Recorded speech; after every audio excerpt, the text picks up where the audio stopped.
यो यहाँहरुको ध्यानको लागि धेरै धेरै धन्यवाद छ। यहाँहरुले आफ्नो सबै कुराहरु छोडेर यता फर्किदिनु भएको लागि धेरै धेरै धन्यवाद छ। हामी सबैलाई थाहा छ सम्पूर्ण ब्रह्माण्ड चाहिँ शक्तिमा अडिएको छ। यदि एउटा त्यो अचम्मको शक्ति नभइदिएको भए यो ब्रह्माण्ड अडिनेवाला थिएन।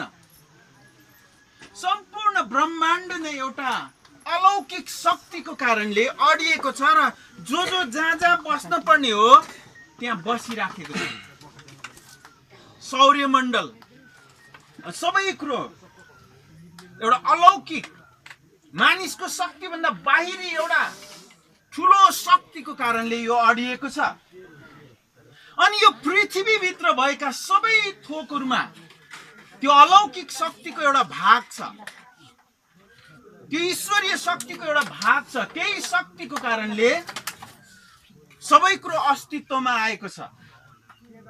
दाजुभाइ दिदीबहिनीहरु, आज तपाई र म जीवित छौं, यो पनि तपाई र मेरो बलको कारणले होइन, तपाई र मेरो शक्तिको कारणले होइन, एउटा अलौकिक शक्ति, एउटा ईश्वरीय शक्तिको अंश तपाई र म भित्र भएको कारण हामी यसरी जीवित छौं, बोल्न सक्छौं, को आफन्त को पराई पनि चिन्न सक्छौं, को मानिसको जनावर पनि हामी चिन्न सक्छौं। यी सबै कुरो चाहिँ एउटा अलौकिक शक्तिको अंश हामी भित्र भएको कारणले हो। अनि त्यो अलौकिक शक्तिलाई बाइबलले आत्मा भनेर भन्दछ। परमेश्वरको आत्मा को अंश तपाई र ममा परमेश्वरले राखिदिनु भएको छ। अनि यो कुरालाई विज्ञानले पनि प्रमाणित गरेको छ।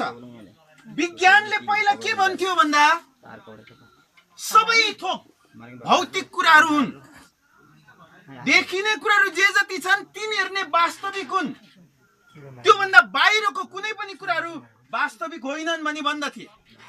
उनीहरूले कुनै पनि एउटा थोकलाई टुक्र्याएर लैजाँदा सबैभन्दा सानो अंश चाहिँ अणु, त्यसलाई अणु भन्यो। अनि त्यो पनि एउटा थोक नै हो, एउटा वस्तु नै बन्यो। तर विज्ञान यति विकसित हुँदै गयो कि त्यो अणुलाई पहिला टुक्र्याउन सकेको थिएन, तर अब त्यो अणुलाई पनि टुक्र्याउन सक्यो। त्यो भन्दा सानो टुक्रा पहिला गर्न सकेको थिएन, अब त्यो अणुलाई पनि विज्ञानले टुक्र्यायो। त्यसपछि विज्ञानलाई यो थाहा भयो कि सबै कुरोको निष्कर्ष त एउटा शक्ति रहेछ, एउटा तरङ्ग रहेछ, भौतिक कुरो वास्तविक होइन रहेछ भन्ने कुरो विज्ञानले अहिले प्रमाणित गरिसकेको छ। त्यसकारण हाम्रो सारांश चाहिँ एउटा शक्ति नै हो, एउटा तरङ्ग नै हो। अनि त्यो तरङ्ग चाहिँ, त्यो शक्ति चाहिँ परमेश्वरको आत्मा हो भनेर बाइबलले भन्दछ। उपदेशक 12 अध्यायको 7 पदमा बाइबल धर्मशास्त्रले यसरी बताउँदछ, जमिनबाट आएको धुलो जमिनमै फर्कन अघि तथा आत्मा दिनुहुने परमेश्वर कहाँ, सुन्नुहोस् है, आत्मा दिनुहुने परमेश्वर कहाँ आत्मा जान अघि उहाँको नै सम्झना गर। प्रियहरू, हामी सबैजना एउटा शक्तिको कारणले जीवित छौं, अस्तित्वमा छौं। अनि हामी धेरैलाई यो थाहा छैन कि त्यो शक्तिको कारणले हामी अस्तित्वमा छौं। अनि त्यो शक्तिलाई पत्ता लगाउनु अथवा त्यही शक्तिमा हामी फर्किनु आवश्यक छ भन्ने सत्यता हामी कतिजनालाई थाहा छैन। तर बाइबलले भन्दछ त्यो शक्ति हाम्रो जीवन अन्त हुनुभन्दा अगाडि त्यो शक्तिमा हामी फर्किनु आवश्यक छ।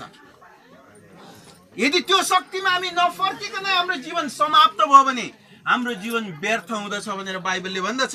त्यसकारण जमिनबाट आएको धुलो जमिनमै फर्कन अघि तथा आत्मा दिनुहुने परमेश्वर कहाँ आत्मा जान अघि उहाँको सम्झना गर। अनि घर परिवारमा विशेष गरिकन धनमाया आमा, धनकुमारी आमा जो हुनुहुन्थ्यो, उहाँले आफ्नो जीवनमा यो उद्देश्य पूरा गर्नुभएको छ।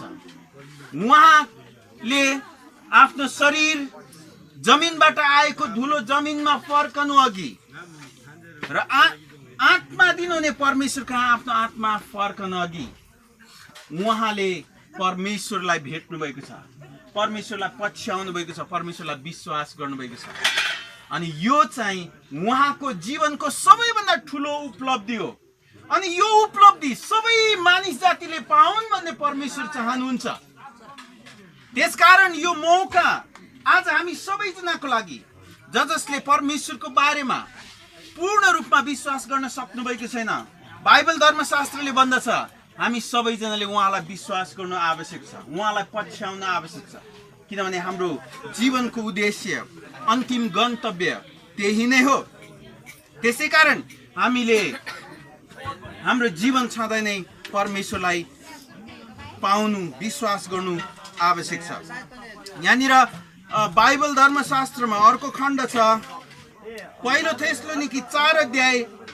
यहाँ हामी चाहिँ मरेको भन्छौँ, मरेकाहरूको विषयमा बाइबल धर्मशास्त्रले के भन्छ त भन्दाखेरि त्यो चाहिँ वास्तवमा मरेको होइन, सुतेको हो भनेर भन्दछ।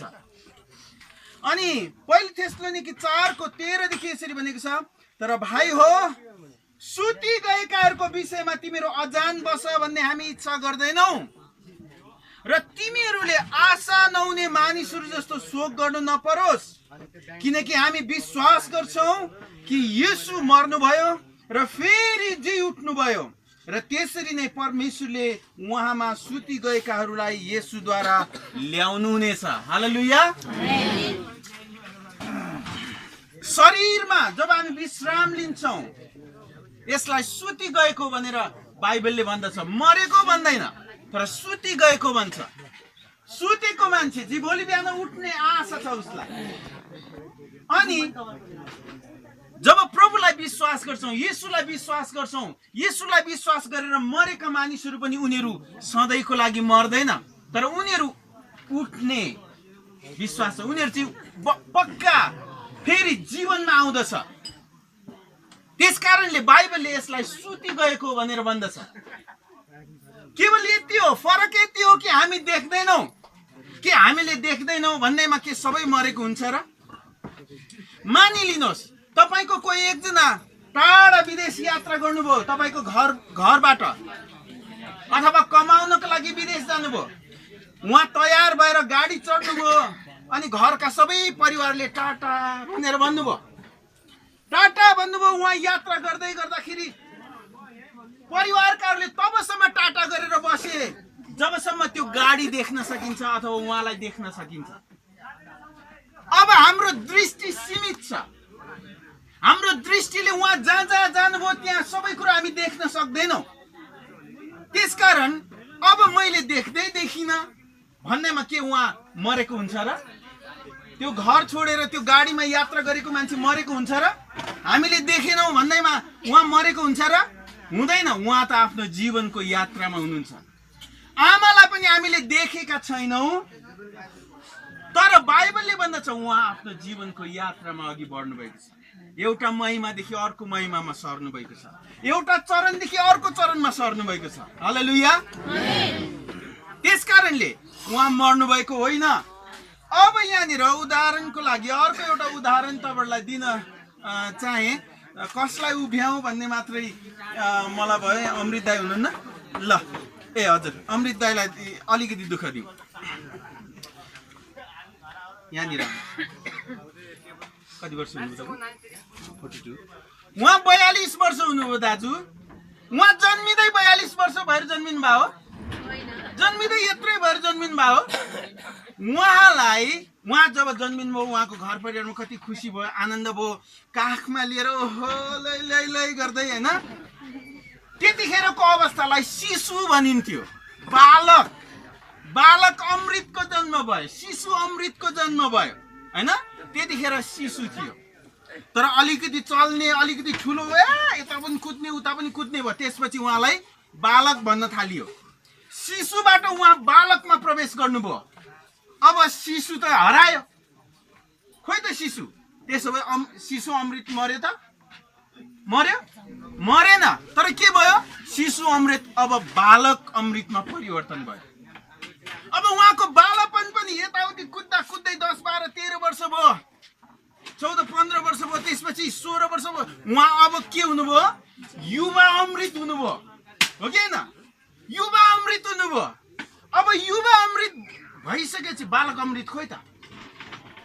बालक अमृत त हरायो। अब बालक अमृतलाई देख्न छोडियो त के अब त्यो अमृत मर्यो? होइन, तर बालक अमृत केमा परिणत भयो? युवा अमृतमा परिवर्तन भयो, होइन? अहिले उहाँ अब कति वर्षसम्मलाई युवा भन्छ हामी थाहा छैन। यदि उहाँको उमेर पनि युवामा पर्छ भने उहाँ अहिले युवा अमृतमा हुनुहुन्छ र यो युवा अमृतको समय अवधि पुरा भएपछि अब उहाँ वृद्ध अमृतमा सर्नुहुन्छ। अब एउटा कुरा तपाईलाई बताउन चाहन्छु, युवा अमृत मलाई मन परेन, म बालक अमृत हुन चाहन्छु भनेर उहाँ घट्न खोज्दैमा उहाँ घट्न चाहनुहुन्छ? पाउनुहुन्छ? सक्नुहुन्छ? सक्नुहुन्न। एउटा चरणदेखि अर्को चरणमा उहाँ प्रवेश गरिसक्नुभयो। अब पहिलाको चरणमा हामी घटेर आउन सक्दैनौँ। यहाँ घरको आमा पनि एउटा जीवनदेखि अर्को जीवनमा, एउटा चरणदेखि अर्को चरणमा उहाँ सर्नु भएको। त्यसै कारणले बाइबलले उहाँलाई मरेको भनेर भन्दैन, तर के भन्छ?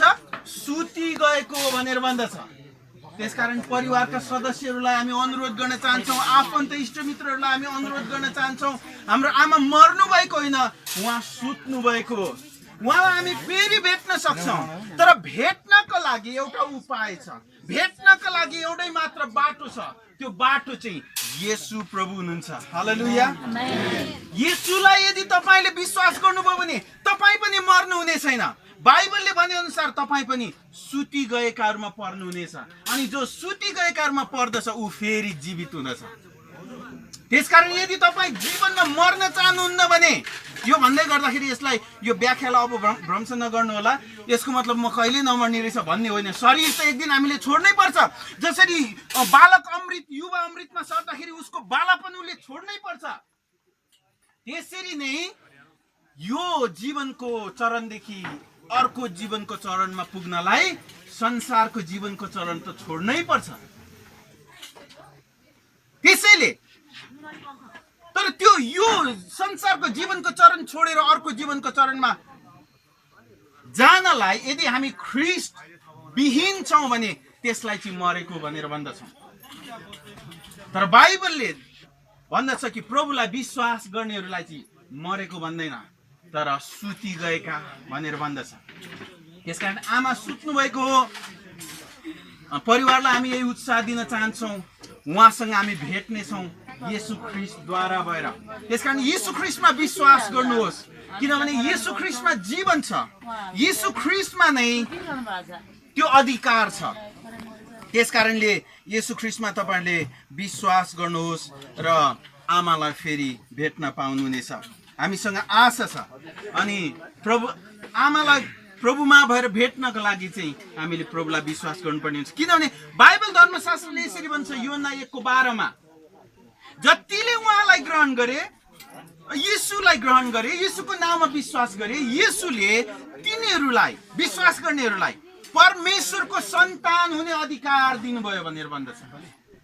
जसले येशूलाई विश्वास गर्दछ उनीहरू चाहिँ परमेश्वरको सन्तान हुने अधिकार पाउँदछ। आमाले प्रभुलाई विश्वास गर्नुभयो, उहाँ परमेश्वरको सन्तान हुनुभयो। अब यो संसारको घरलाई छोडेर उहाँ स्वर्गीय घरमा प्रवेश गर्नुभएको छ। अब त्यो स्वर्गीय घरमा तपाईँ पनि प्रवेश गर्न चाहनुहुन्छ र आमालाई भेट्न चाहनुहुन्छ भने तपाईँको निम्ति पनि बाटो यही नै हो, येशू प्रभुलाई विश्वास गर्ने, येशूद्वारा भएर अगाडि बढ्ने। येशूलाई विश्वास गर्नुभयो भने तपाईँ परमेश्वरको सन्तान हुनुहुन्छ, र जो परमेश्वरको सन्तान हुन्छ उहाँ चाहिँ ती व्यक्तिहरू चाहिँ स्वर्गीय राज्यको उत्तराधिकार पनि हुन्छ। यदि म यो घरको सन्तान भइदिएको भए यो घरको सम्पूर्ण सम्पत्तिमा मेरो अधिकार हुने थियो, हो कि होइन? कानुनले नै मलाई यो घरको सबै सम्पत्तिमा मेरो अधिकार दिन्छ, तर म यो घरको सम्पत्तिमा हक जमाउन सक्दिनँ, किनभने म यो घरको सन्तान होइन। म यो घरको सन्तान नभएकोले अब यो घरको सम्पत्तिहरूमा मेरो अधिकार लाग्दैन, म उत्तराधिकारी होइन।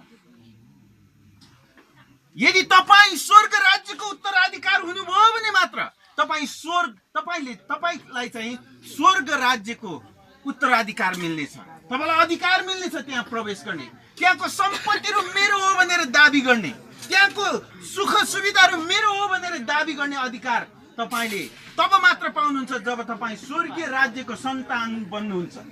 अनि स्वर्गीय राज्यको सन्तान तपाईँ तब मात्र बन्नुहुन्छ जब येशूलाई तपाईले विश्वास गर्नुहुन्छ। त्यसकारण आदरणीय दाजुभाइ दिदीबहिनीहरू, हाम्रो लागि मौका यही नै हो कि येशूलाई हामी विश्वास गरौँ र आमाले जुन बुद्धि पुर्याउनु भएको छ आफ्नो जीवनमा, जुन सर्वोत्तम निर्णय गर्नुभएको छ, आज हाम्रो लागि उहाँ एउटा उदाहरण बनेर जानुभएको छ। परिवारलाई हामी यही सान्त्वना दिन चाहन्छौँ, उहाँ मर्नु भएको छैन, उहाँ एउटा दुःखको संसारलाई छोडेर सुखको संसारमा, सुखको घरमा प्रवेश गर्नुभएको छ।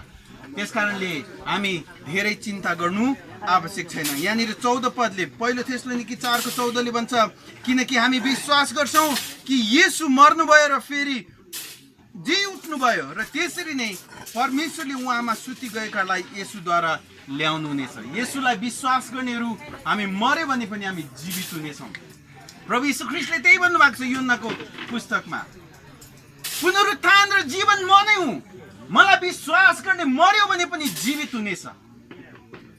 यसको अर्थ यही नै हो, हामी संसारमा शरीरमा मर्छौँ तर फेरि आत्मामा परमेश्वरसँगै रहनलाई जीवित हुनेछौँ, उहाँसँगै, येशूसँगै।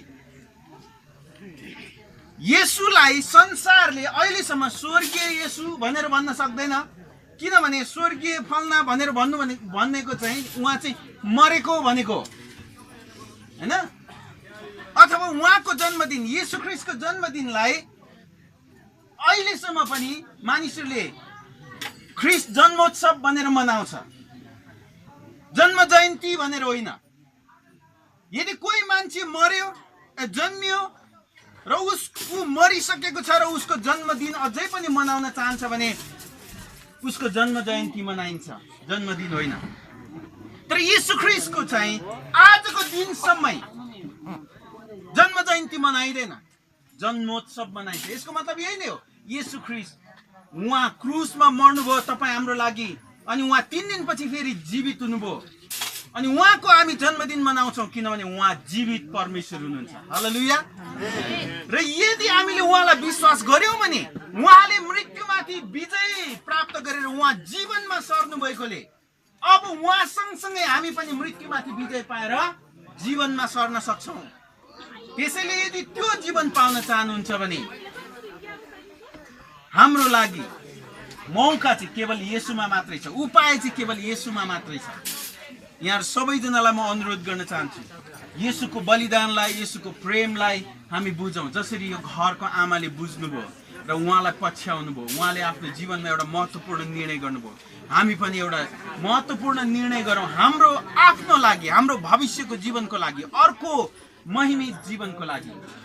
त्यसकारण यो समय म यहाँलाई उत्साह दिन चाहन्छु, परिवारलाई सान्त्वना दिन चाहन्छु। हामी आशा नभएको मानिसहरू जस्तो दुखित र चिन्तित भएर नबसौँ। हामी आमालाई एक दिन फेरि भेट्नेछौँ। हामी सबैजनालाई पनि आमालाई भेट्ने एउटा मौका छ, त्यो चाहिँ येशूद्वारा मात्रै। आमेन। परमेश्वरले आफ्नो वचनमा यहाँ सबैजनालाई आशिष दिनुभएको होस् र आमाले पछ्याउनु भएको येशूलाई तपाईँ हामी पनि पछ्याउन सकौँ र उहाँमा भएको जीवन हामी प्राप्त गर्न सकौँ, स्वर्गीय उत्तराधिकार हामी प्राप्त गर्न सकौँ र हामी नमर्ने मानिसहरू, सुति जाने मानिसहरू हामी हुन सकौँ। आमेन। परमेश्वरले आफ्नो वचनमा यहाँ सबैलाई आशिष दिनुभएको छ। धन्यवाद। नमस्ते। जय मसीह।